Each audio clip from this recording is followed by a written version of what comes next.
খবর 24 সাথে আপনাকে স্বাগত।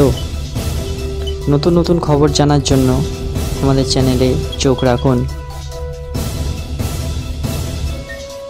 প্রশাসনকে লিখিতভাবে ও বারবার জানিয়েও কোনো কাজ না হওয়ায় শেষ পর্যন্ত বিভিন্ন দাবিকে সামনে রেখে 72 ঘন্টার ট্রাক ধর্মঘটে সামিল হলো federation of West Bengal truck operator অ্যাসোসিয়েশনের সদস্যরা। সারা বাংলায় 72 ঘন্টার ট্রাক ধর্মঘটে ডাক দেওয়া হয়েছে সংগঠনের পক্ষ থেকে।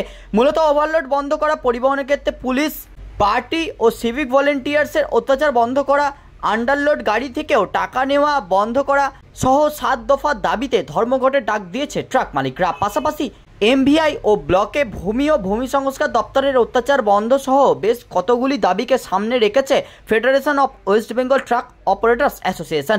এই অ্যাসোসিয়েশন পশ্চিম মেদিনীপুরের জেলাতেই প্রায় 10,000-এরও বেশি ট্রাক চলাচল করে বলে জানিয়েছে অ্যাসোসিয়েশনের জেলা সম্পাদক প্রদীপ চক্রবর্তী।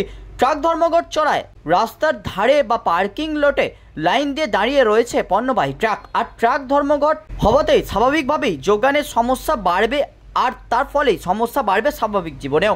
সংগঠনের পক্ষ থেকে দাবি করা হয়েছে, বারবার প্রশাসনকে জানিয়েও কোনো কাজ হয়নি, শুধু মৌখিক আশ্বাস মিলেছে। কিন্তু মৌখিক আশ্বাস মিললেও বাস্তবে তার কোনো প্রতিফলন দেখতে পায়নি ট্রাক মালিক বা কর্মীরা।